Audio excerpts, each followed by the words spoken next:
예상은 했지만요. 예상보다 더 아수라장이었습니다. 무슨 얘기인지 아실 거예요. 영상 만나보시고 이어가 보도록 하겠습니다.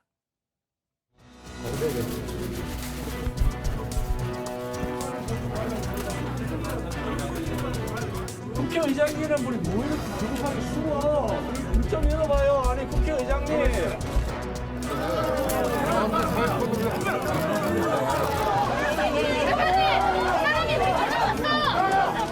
발로보다 찼어!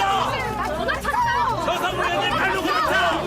저성무역을 발로보다 찼어 당신! 야 사람 죽어가! 지금 그렇죠.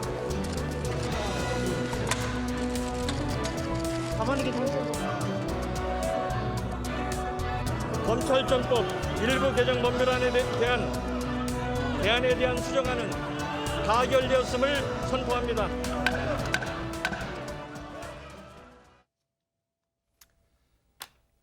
박성배 변호사님, 어떤 상황이었습니까? 지난달 30일 토요일 국회 본회의장이 고성과 욕설이 난무하는 아수라장이었습니다. 오랜만에 보는 광경인데요. 이날 본회의에 수사 기소 분리 법안 중 먼저 검찰청법 개정안이 상정됐습니다. 그러자 이를 저지하려는 국민의힘 측과 국회의장, 민주당 측이 강하게 충돌했습니다. 의원총회를 마친 국민의힘 의원들 국회의장실로 몰려가서 면담을 요구하며 그 일대를 포위합니다. 이 복도에 앉아서 검소완박, 규탄, 구호를 외치던 의원들 이 본회의장으로 입장하려는 국회의장을 에워싸고 강하게 항의하는데 이 과정에서 국회 경위들에게 둘러싸여 있는 국회의장 측과 충돌하게 됩니다. 양금희 국민의힘 의원은 구급차에 실려 병원으로 이송되고 허은하, 황보승희 의원도 병원을 찾습니다. 김용 의원은 XX, 천하의 무도한 놈들이라고 욕설을 내뱉기도 합니다. 우여곡절 끝에 오후 4시 23분경 본회의가 열리고 이 검찰청법 개정안은 출석 177명 중 찬성 172명, 반대 3명, 기권 2명으로 가결되기에 이릅니다. 이 과정에서 표결에 참여하지 않은 권성동 원내대표 등 의원들 단상 앞으로 나가 거세게 항의하고 들고 있던 피켓을 던지기도 했습니다. 네. 여러 가지 단어가 떠오르시죠? 여러분도 일단은 저런 상황이 빚어졌는데 그 가운데서 국민의힘의 배현진 의원은 어떤 발언을 했는데 그게 지금 막말 논란으로 번지고 있다고 합니다. 대체 어떤 상황이었을까요? 영상으로 만나보시고 이어가 보도록 하겠습니다. 저희가 제발 멈추시라! 서시라 이야기했음에도 불구하고 당신의 그 앙증맞은 몸을 저희 국민의힘 의원 위로 밟고 지나가기 위해서 앞줄에 앉아있는 여성들, 구둣발로 저희 여성들을 걷어차며 용맹하게 이 국회의장석으로 올라오셨습니다. 의장님, 당신이 얘기하는 민주주의가 이런 겁니까? 말씀하십시오! 박병석 국회의장은 사퇴하십시오.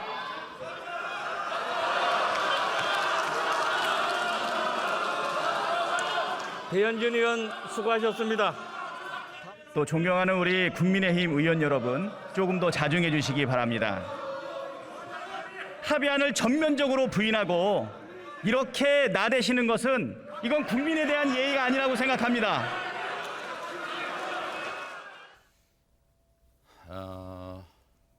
여러 가지 표현들이 나왔어요. 아직 한글날 멀었죠.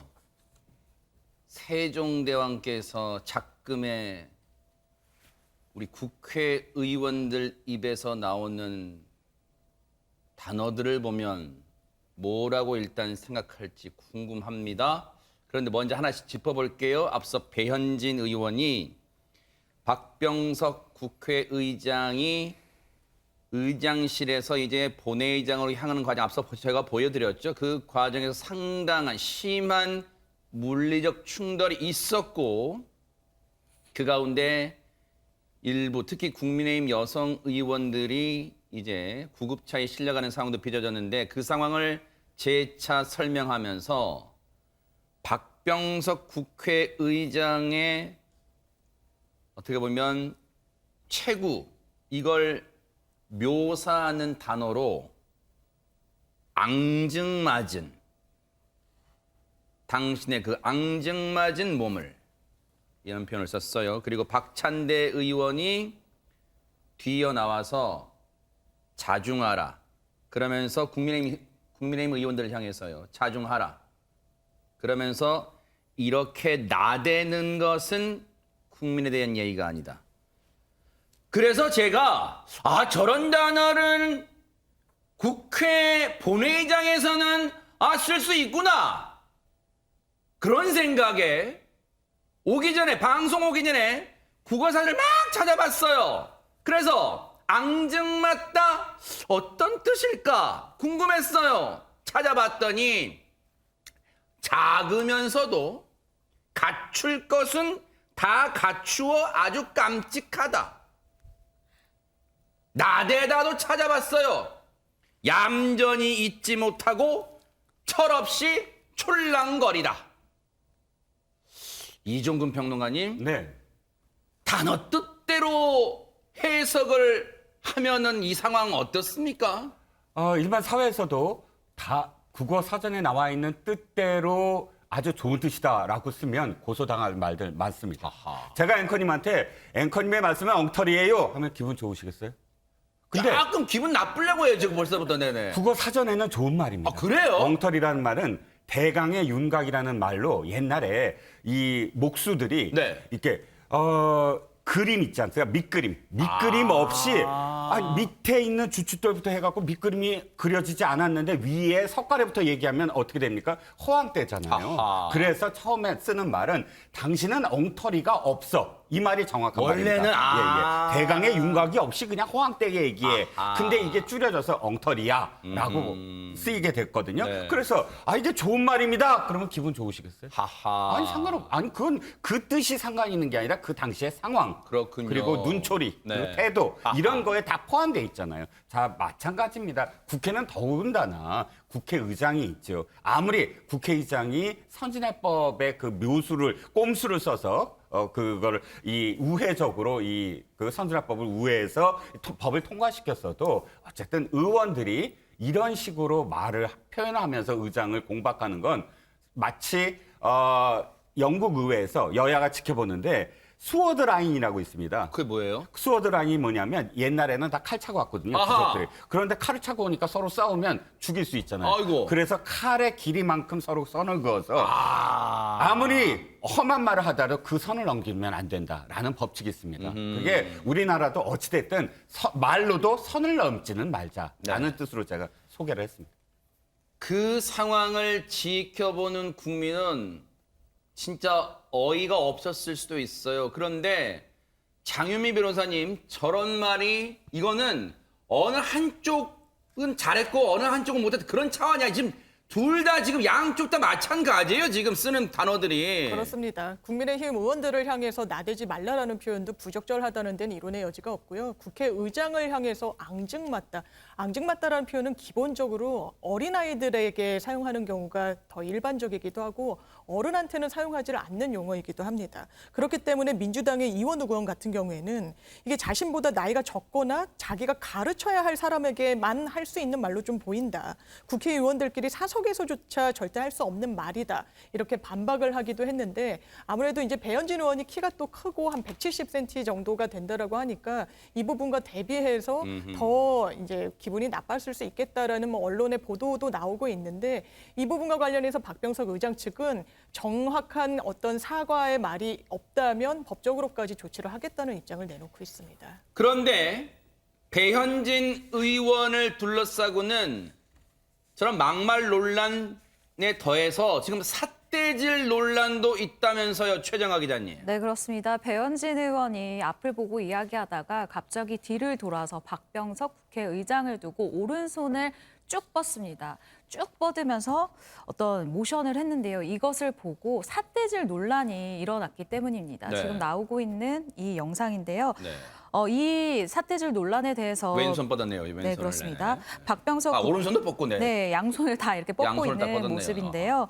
이 자신의 행동이 삿대질 논란이다라고 이제 문제가 되자 5손가락을 참하게 모았다라면서 반박을 하고 나섰습니다. 자신의 이 SNS를 통해서 입장을 밝힌 건데요. 의장석이 멀어서 안 보이셨던 분들을 위해 내가 사진을 첨부를 했다라고 하면서요. 누가 제가 삿대질을 했다 하시냐. 저희를 사뿐히 들여밟고 지나간 국회의장께 펼쳐든 5손가락을 참하게 모아서 당신이 외면한 민주주의 본질을 물었다라고 이야기를 했습니다. 장윤미 변호사님도 국어 공부에 또 조예가 깊으신 걸로 알고 있는데 삿대질의 사전적 의미는 뭐예요? 그러면 삿대질의 국어사전적 의미는 이렇습니다. 발다툼을 할 때 주먹이나 손가락, 막대기 따위로 상대방의 얼굴을 향해 내지르는 짓이라는 게 국어사전에 적혀 있는데요. 이 말에 따르면 이 손가락질을 했든 손을 쭉 폈든 간에 삿대질이라는 범주안에 해당하는 행위임에는 분명해 보이고 배현진 의원 말처럼 참하게 손가락을 모았다고 하더라도 국어사전상의 삿대질에는 해당하는 걸로 보입니다. 네. 삿대질을 했든 참하게 모았든 민주당 입장에서 지금 화가 단단히 난 모양 같아요. 한번 얘기 들어보시고 이어가 보도록 하겠습니다. 국회의장에 대한 최소한의 예의도 없이 참한 손가락을 폈다고 적반하장으로 조롱하는 그 수준 역시 참 보기 딱합니다. 국회의장께 그렇게 아무리 손가락을 모았다 하더라도 삿대질이지 그게 뭡니까? 그래서 저희는 그런 오만방자한 태도에 대해서 과연 국민들이 어떻게 보겠습니까? 거기에 대한 책임도 엄중히 물어야 한다 이렇게 생각하고 있는 겁니다. 근데 책임을 묻는 게 윤리위에 넘기겠다는 겁니까? 고발을 하겠다는 겁니까? 당과 함께 이것은 논의를 하고 있습니다. 알겠습니다. 혹시 저 부분에 대해서 법적 책임을 물을 수가 있는가요? 박성배 변호사님? 이 국회의장 측은 배현진 의원에 대해서 법적 조치를 검토 중이라고 합니다. 우선 징계와 관련해서는 국회법이 의원의 모욕 등 발언의 금지 조항을 두고 있고 이를 위반할 경우 징계 사유로 삼고 있습니다. 이 발언의 당사자와 상대방의 성별, 체형, 발언을 하게 된 경위 전후 사정을 살펴보면 충분히 모욕에 해당할 만한 소지가 있습니다. 따라서 징계 절차는 개시될 가능성이 높아 보입니다. 다음으로 형사 책임과 관련해서는 우선 국회의원은 국회에서 직무상 행한 발언에 대해서 민형사상 책임을 지지 않는 면책 특권을 보유하고 있습니다. 다만 이 발언이 직무상 행한 발언으로 볼 수 있는가, 즉 직무에 필수적으로 수반되는 발언인지는 따져보아야 할 필요가 있습니다. 그렇지 않다면 원론적으로는 형사 책임이 가능하지만 모욕죄는 친고죄이기 때문에 박병석 국회의장이 직접 고소를 하여야 형사 절차가 개시될 수 있습니다. 이에 대해서 국민의힘은 어떤 입장일까 또 궁금합니다. 이정근 평론가님. 네, 일단 신조 부대변인이 이렇게 얘기했습니다. 본회의 시작 전에 일단 여성 의원들을 구두발로 집 밟고 가지 않았느냐. 그런 상황 윤리 있지 않습니까? 모든 윤리가 절대적인 윤리가만 존재하는 게 아니라는 거죠. 그런 상황 윤리를 이 판단을 해서 이런 반구도 없이 거기에 사과를 했느냐. 사과 없이 국민을 대표해서 한 발언 중 일부를 갖고 트집 잡는 건 그 부적절하다라고도 얘기를 했고요. 네. 또 한 가지 저도 사실 이 대목이 좀 떠오르는데 언론중재법도 기억하시죠? 네. 그 박병석 의장이 끝까지 어쨌든 여야 합의해라라고 해서 사실상 그때는 박병석 의장이 굉장히 언론에는 칭찬을 받았어요. 하지만 자당 의원들한테는 비판의 대상이 됐습니다. 그때 모 의원이 네. SNS에 네. 사실 입에 담을 수 없는 그런 표현에 그러니까 물론 그 이니셜만 땄지만 그런 욕설을 한 적이 있습니다. 그건 누가 보더라도 의장한테 하면 안 되는 욕설이었는데도 그래요? 불구하고 네. 그 당시에는 그냥 넘어갔거든요. 아하. 그러니까 이게 만약에 진지하게 정말 이걸 네. 윤리위에 올리려고 하면 이 상황이 계속 대비될 것 같아요. 아하. 상황이 지금 복잡하게 꼬여갈 수도 있을 것 같아요. 그런데 필리버스터에서도 이 삿대질 논란은 계속됐습니다. 한번 얘기 들어보시고요. 이어가 보도록 하겠습니다. 토론을 통해서 그리고 가능하게 제도를 만들자고요. 손가락질 하지 마세요. 사과하세요. 어디서 손가락질이에요? 어디서 손가락질이에요? 왜 손가락질 하냐고? 어디서 배운 버릇이에요? 좀 들어가십시오. 좀 들어가십시오.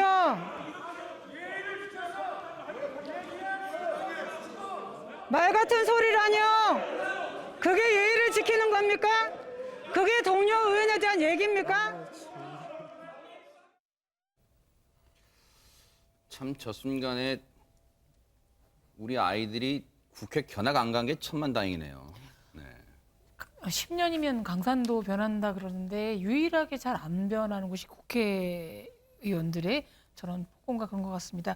2012년, 10년 전에도요. 국회 선진화법뿐만 아니라 욕설이나 몸싸움 등 구급차까지 동원되다 보니까 이제 특별법을 만들어서 제발 국회의원에서는 정숙한 언행을 하자라고 했는데 또 이런 일이 벌어지고 있고요. 네. 사실 좀 창피한 게 몇 년 전에 네. 대만의 셔츠 광고의 모델이 누군지 네. 아십니까? 누굴까요?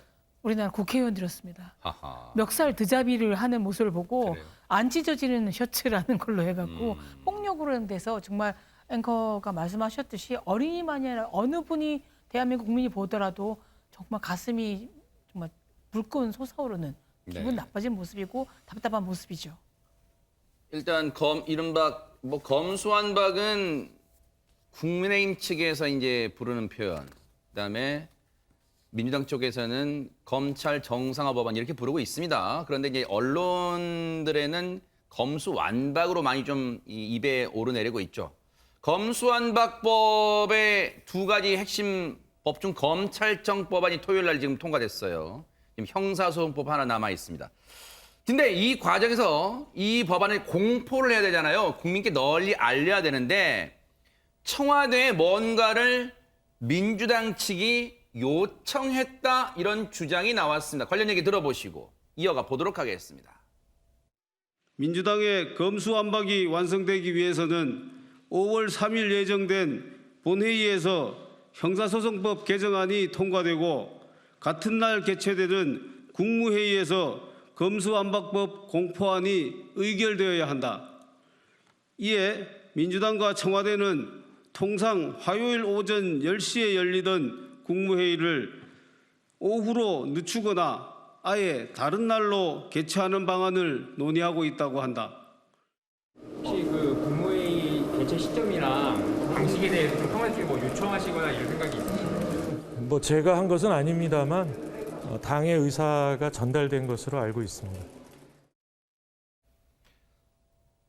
자, 일단 윤호중 공동비대위원장은 자신이 요청하진 않았지만 당의 뜻이 전달된 것으로 알고 있다. 국무회의 개최 시간 관련해서 장효미 변호사님, 국무회의의 개최 시간이 오전이냐 아니냐가 왜 중요한 거예요? 지금 5월 3일 날. 왜냐하면 문재인 대통령의 마지막 정례 국무회의가 내일 오전 10시에 예정이 돼 있습니다. 화요일 오전 10시인데 네. 지난 주말 통과한 검찰청법 개정안은 이 상황에 올릴 수가 있습니다. 시기상. 그런데 내일 본회의에 10시에 처리가 예정돼 있는 형사소송법 개정안 같은 경우에는 동시간대에 열리는 국무회의에 안건으로 올릴 수가 없는 것입니다. 법률은 국무회의에서 심의 의결을 거쳐서 공포해야 법률로서 효력을 갖게 되는데 이 타임 스케줄상 이 부분이 맞지 않게 되기 때문에 민주당 측에서는 국무회의를 연기하거나 아니면 시간 조율이 좀 불가피하다는 입장이 있고 윤호중 비대위원장이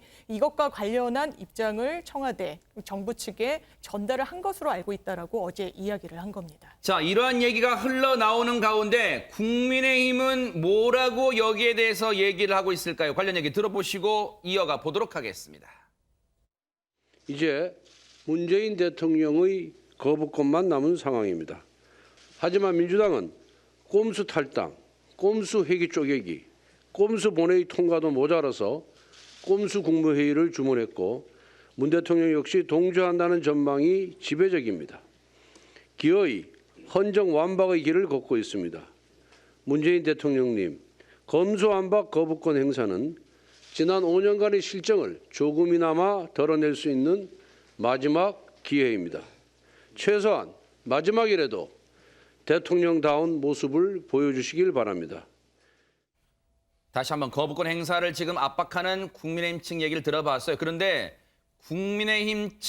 국민의힘뿐 아니라 윤석열 당선인 측 장제원 비서실장도 이런 비슷한 얘기를 했다면서요, 박성배 변호사님. 그렇습니다. 장제원 비서실장 어제 민주당이 퇴임하는 대통령의 국무회의까지 조정하라고 윽박지를 수 있는가, 좀 염치 없는 것 아닌가라고 비판에 나섰습니다.